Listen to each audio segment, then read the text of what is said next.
Frères et sœurs bien-aimés dans le Seigneur, nous voulons dire un infini merci à notre Dieu qui nous dit combien nous sommes infiniment importants pour lui, au point où il a déployé toutes les œuvres et de la création et de la rédemption pour que l'homme retrouve son état originel, la perfection de sa communion avec Dieu qu'il a perdu lorsqu'il est sorti de la vie divine. Et tout dans ce que Jésus fait, frères et sœurs bien-aimés, dans ce que le Père fait, dans ce que l'Esprit Saint, c'est pour une seule chose, rendre l'homme pleinement, totalement et parfaitement heureux. Et qu'est-ce que le bonheur en régime chrétien? Le bonheur en régime chrétien, c'est la configuration à Dieu. Le bonheur en régime chrétien, c'est la ressemblance parfaite avec le Créateur. Le bonheur chrétien, c'est la transformation en Dieu. Être un avec celui qui nous a créés. Voilà ce pourquoi nous avons été créés en vérité. Et si nous sommes dans cette condition humaine déchue et complètement limitée par toutes sortes de tracas et de maladies qui s'achèvent sur la mort, c'est tout simplement, frères et sœurs bien-aimés, parce que cette vie a été rompue. Et aujourd'hui, nous vivons un événement particulier dans l'œuvre justement de cette transformation. Nous sommes ici au cœur même du mystère de la grâce de la rédemption, qui est le deuxième fiat, qui est le deuxième décret que Dieu a énoncé. Après avoir créé toutes choses, il a dit maintenant, je vais racheter l'homme. Et pour racheter l'homme, qu'est-ce qu'il a fait, frères et sœurs bien-aimés? Jean 3,16, il a envoyé son Fils pour que quiconque croit en lui ne périsse point, mais qu'il ait la vie éternelle. Et cette vie éternelle, comme dit le même Jean au chapitre 17 du verset 3, il dira que cette vie éternelle, c'est qu'ils te connaissent, c'est que l'on rentre dans la communion, dans la connaissance de Dieu, au sens biblique du terme, de l'infusion en Dieu. Et Jésus a franchi un cap. Il est venu, il est mort pour nous, il est ressuscité, il est maintenant, aujourd'hui, il monte à la droite de son Père. Et puis on se pose la question, pourquoi est-il parti? Pourquoi lui qui est tout puissant n'est-il pas resté définitivement au cœur de l'humanité? Jésus aurait pu continuer à se promener et on aurait dit effectivement c'est le Christ. Il aurait pu continuer à faire des miracles et tout le monde aurait couru vers lui. On ferait des pèlerinages pour aller le voir. Il nous guérirait, il nous restaurerait. Pourquoi est-ce qu'il est parti au bout de 33 ans seulement? Et qu'est-ce qu'il a pu faire? Il est mort effectivement, il est ressuscité. Est-ce que le monde a changé? Est-ce que le mal a disparu? Est-ce que les hommes sont devenus meilleurs? Est-ce que les hommes ont été remplis de cette vie de Dieu qui était le projet pour lequel il est sorti de son Père pour venir mourir pour nous? Rien de tout cela ne s'est produit. Jésus est retourné à son Père, laissant l'humanité dans son état déchu. La preuve, c'est que nous sommes encore continuellement saisis par toutes sortes de tentations, entrant dans des combats interminables sur le plan physique, spirituel et psychologique. Nous sommes continuellement en proie à tous les assauts du mal. Et pourquoi Jésus, frères et sœurs bien-aimés, est-il donc venu? Frères et sœurs d'amour, on aurait pu effectivement espérer qu'il soit toujours au milieu de nous. Et naturellement, il y aurait des pour et des contre. Et on aurait espéré qu'il paraisse sur les chaînes de télévision, qu'il ait des chaînes YouTube avec des millions et des millions de vues. On aurait espéré qu'il envoie des petits tweets, voyez, régulièrement pour dire, mon enfant, tu es avec moi, et ainsi de suite. On aurait espéré que sur Instagram, il ait son compte pour envoyer un ensemble de messages à l'humanité, par Snapchat ou je sais pas trop quoi. Frères et sœurs bien-aimés, rien de tout cela ne s'est produit.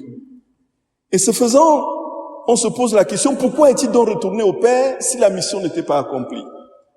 Voilà le sens de l'ascension, frères et sœurs bien-aimés, la question que nous nous posons. Pourquoi Jésus est retourné à son Père? Jésus nous a dit que dans Jean au chapitre 15, ce célèbre texte que l'on prend au funérailles, il dit, ne soyez pas bouleversés. Vous croyez en Dieu, croyez aussi en moi. Il y a beaucoup de place dans la maison de mon Père. Sinon, vous aurais dit, j'irai vous préparer une place. Quand je serai allé vous préparer une place, je viendrai vous chercher pour que là où je suis, vous aussi vous y soyez.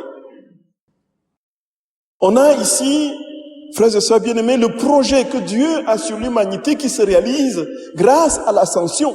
Tout simplement parce que Jésus dit, je vais vous préparer une place. Quelle est cette place? Nous sommes dans l'éternité de Dieu. Il n'y a pas d'espace, il n'y a pas de temps en Dieu.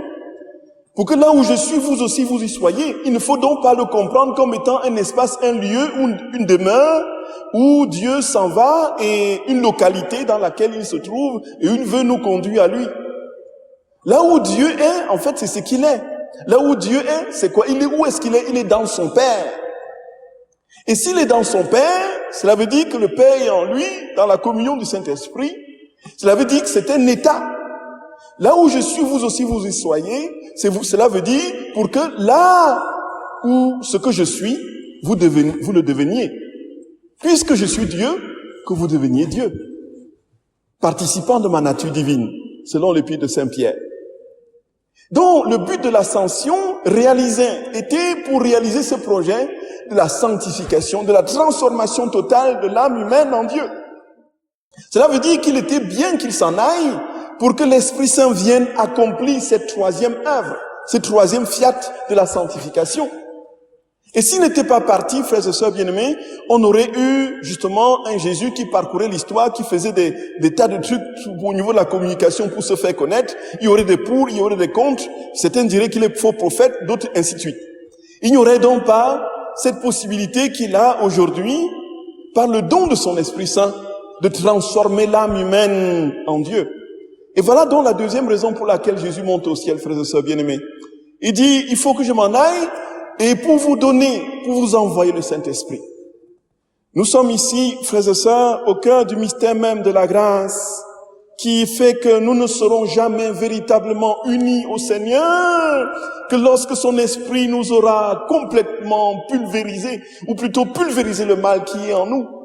Et l'agent aujourd'hui qui nous pousse à croire, à connaître que Dieu est vivant et à donner notre vie pour lui, ce n'est pas un Jésus présent. Si Jésus était encore présent au cœur de l'humanité, physiquement, nous ne serions pas, la foi ne serait pas possible. Il y aurait quelques partisans, comme en son temps. Mais aujourd'hui, des milliards d'hommes ont cru en lui et des millions sont morts pour lui et continuent à mourir pour lui. Pourquoi, frères et sœurs bien-aimés? Parce que son esprit désormais n'est plus localisé, se répand sur tout l'univers. Et se répandant sur tout l'univers, se répand sur tous les cœurs. Et celui qui ouvre son cœur désormais est capable de Dieu où qu'il soit. Ceux qui n'ont pas la télévision, ceux qui ne sont pas sur Internet, sur les chaînes YouTube, ceux qui ne sont pas au courant de l'actualité, peuvent aujourd'hui, frères et sœurs bien-aimés, goûter Dieu au tréfonds de leur âme, grâce à son Esprit Saint, qui a été répandu dans tous les cœurs, comme dit l'Épître aux Romains au chapitre 5. Parce qu'il est parti, désormais nous sommes capables d'accueillir Dieu par la foi. Et qui a déjà vu Jésus, frères et sœurs bien-aimés? Qui a déjà vu Jésus? On dit le Saint Irénée de Lyon qu'il a vu, n'est-ce pas, un Polycarpe qui était en lien avec Jean qui était le disciple de Jésus, qui était le disciple de Jésus, l'apôtre. Mais voilà le dernier témoin qu'on a dans l'histoire, et on le situe au IIe siècle. Mais un témoin par ricochet. Voyez, il a connu Polycarpe, qui a connu Jean, qui a connu Jésus. Et ceci, aujourd'hui, la filiation de cet ordre n'existe plus tout simplement parce que l'Esprit a été répandu sur nous. Et naturellement, Jésus monte au ciel, frères et sœurs bien-aimés, pour nous dire à nous, je suis allé non seulement pour que vous soyez comme moi, en mon Père, mais je suis allé pour vous donner la véritable grâce dans le temps de votre cheminement terrestre, de votre union avec moi. Au fin fond des villages d'Afrique, on peut aimer Jésus sans avoir entendu quoi que ce soit, frères et sœurs bien-aimés, simplement parce qu'un missionnaire qui a été rempli de Dieu a témoigné. Mon papa a eu cette foi vive qui nous a transmise, qui s'il se levait à 3 heures du matin, il priait jusqu'au lendemain, et il priait son rosaire, il multipliait des rosaires à genoux. Et c'est mon papa qui nous a ainsi donné, par le biais des missionnaires alsaciens, voyez, la foi et le témoignage désormais par la puissance du Saint-Esprit, frères et sœurs bien-aimés, est infiniment plus grand que toute la présence physique, corporelle et limitée dans le temps. Si Jésus monte au ciel, c'est bien pour nous dire, en définitive, frères et sœurs bien-aimés, que notre vie, c'est le ciel. La troisième raison pour laquelle il monte au ciel, frères et sœurs, c'est pour nous dire, voilà, désormais, tourne ton regard vers les biens essentiels et éternels. N'aie de regard que pour le ciel. Ne te morfonds pas des choses d'ici-bas, y compris les contrariétés. Tu es ici en pèlerinage. Tu es ici pour un temps seulement. Et bientôt, tu entreras dans la vie véritable et pleine, que ton cœur s'ouvre désormais à ces réalités éternelles, et que tu n'aies qu'un seul regard pour moi et pour moi, qui suis allé te dire, voici, tu seras avec moi éternellement. Nous sommes faits pour le ciel, frères et sœurs bien-aimés. Nous sommes faits pour le ciel. Et dans ce témoignage de la vérité de notre foi, que notre vie appartient à Dieu, nous sommes capables d'affronter tous les obstacles, tous les combats. Et nous sommes capables d'aller au bout, tout simplement parce que celui qui nous a précédés a remporté la victoire, et nous sommes désormais héritiers de cette victoire. Nous sommes des citoyens du ciel. Le chrétien désormais a les pieds sur terre, certes, mais le regard continuellement tourné vers le ciel. Nous sommes faits pour Dieu. Et comme disait saint Augustin, notre cœur ne sera en repos que s'il ne se repose en lui. Voilà, frères et sœurs bien-aimés, l'ascension a ceci de particulier qu'elle nous dit et nous rassure de notre destinée. Bientôt, l'œuvre de Dieu s'accomplira pleinement, et c'est l'œuvre de l'Esprit Saint. Que le Seigneur nous accorde, frères et sœurs bien-aimés, la grâce de ne jamais nous décourager en dépit des épreuves que nous traversons, de ne jamais baisser les bras, qui nous donne la grâce de vivre pleinement sa vie et que nous ayons cette pleine conscience que notre seul bonheur c'est en lui et que c'est sans lui nous ne pouvons rien faire. Et justement, puisqu'il abandonne ses disciples, il leur donne, je vous donne le Saint-Esprit qui sera toujours avec vous, et la présence du Saint-Esprit qui est la présence trinitaire nous fait opérer des œuvres. Et en dépit de tout ce que l'on peut dire, parce que la guérison des malades, la résurrection des morts, et puis naturellement toutes sortes de miracles qui sont dites dans Marc au chapitre 16, puisque c'est discuté par les théologiens comme étant un ajout à la parole justement de Jésus, un ensemble de théories autour. La vérité c'est que Dieu aujourd'hui transforme, guérit, libère. Même si nous n'avons pas la perception immédiate de cette réalité, frères et sœurs, pour notre vie quotidienne, nous le transposons à un niveau spirituel. Et la vérité est définitive et indiscutable. La vérité, c'est que Jésus a remporté la victoire sur tous les combats, y compris sur la mort. Et comme nous sommes fils de Dieu, héritiers de Dieu et co-héritiers avec le Fils, nous participons à cette victoire. Et où que nous allions, nous renversons les forteresses. Où que nous allions, nous faisons disparaître les ténèbres. Tout simplement parce que la lumière de Dieu en nous ratiboise et pulvérise tout ce qui n'est pas Dieu. Et ainsi nous marchons de lumière en lumière et de gloire en gloire, jusqu'au jour où nous serons nous aussi transportés par les anges, frères et sœurs bien-aimés, auprès de celui qui est désormais assis à la droite du Père. Jésus d'amour, nous te bénissons, nous te remercions de tout notre cœur, parce que tu es allé nous préparer une place.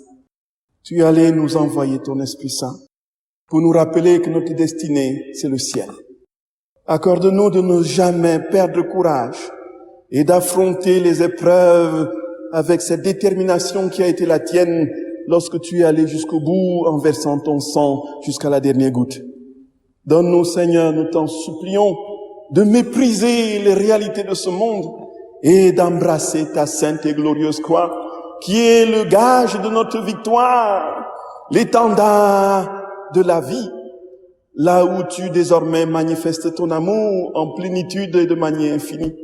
Seigneur, sois béni, aide-nous, soutiens nos malades, soutiens tous ceux qui sont dans le désespoir, la désespérance, soutiens les personnes qui aujourd'hui pensent à mettre fin à leur vie et accorde-leur, Seigneur, cette vive espérance de ta présence victorieuse au cœur de leur vie. Sois béni éternellement, toi qui vis et règnes pour les siècles des siècles.